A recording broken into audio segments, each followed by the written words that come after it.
इधर राहुल गांधी भारत जोड़ो यात्रा के तहत लगातार संत मुनियों से भी मिल रहे हैं और जब उज्जैन ये यात्रा पहुंची तो राहुल गांधी ने दिगंबर संत प्रज्ञा सागर से मिलकर उनका आशीर्वाद लिया।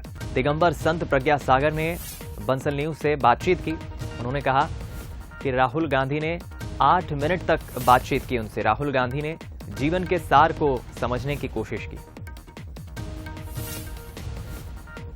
मध्य प्रदेश के उज्जैन की तपोभूमि वैसे तो हमेशा से तप के लिए जानी जाती रही है, चर्चा में भी रही है, लेकिन राहुल गांधी जो इस समय भारत जोड़ो यात्रा पर मध्य प्रदेश में है, उज्जैन में है, वो यहां भी पहुंचे। और यहां पहुंचे तो कल उन्होंने खूब तपस्या की बात भी की। पर तपस्या आई कहां से? क्या वो तप, वो तपस्या तपोभूमि से आई है? और उनकी मुलाकात हुई है प्रज्ञा सागर जी महाराज, जो तपोभूमि के सबसे बड़े संत हैं और मेरे साथ इस वक्त मौजूद है। महाराज जी, आपका बहुत स्वागत है बंसल न्यूज में। आशीर्वाद बहुत बहुत पूरे बंसल परिवार को। मैं आपसे ये समझना चाहूंगा कि राहुल गांधी इस समय तपस्या की बात बहुत कर रहे हैं और कल एक मुलाकात भी तपस्वी से हुई आपसे। क्या चर्चा हुई राहुल गांधी और आपके बीच में, और कहां आप अपनी नजरों से राहुल गांधी को देखते हैं?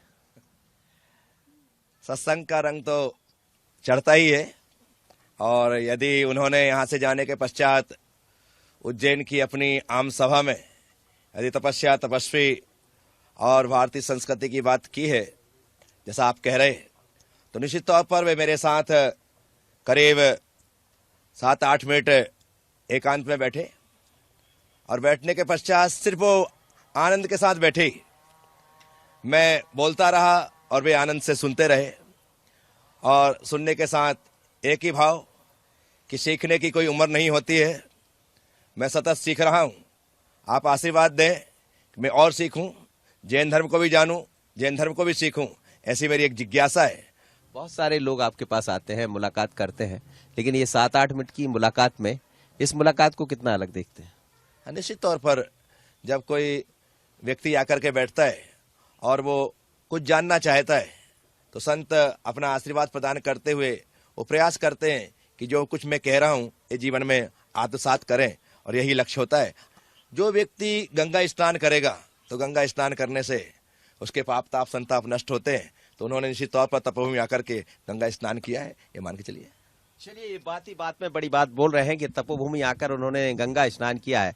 गंगा में जाकर गंगा स्नान होते हैं, लेकिन किसी तपस्वी के पास बैठने से भी गंगा स्नान की तरह, क्योंकि गंगा में स्नान करने का मतलब ये नहीं होता कि आप जाएंगे और स्वच्छ हो जाएंगे या स्वस्थ हो जाएंगे। गंगा में स्नान करने का मतलब ये होता है कि कल कल बहती वो पवित्र नदी आपको उसी अविरल धारा की तरफ ले जाएगी।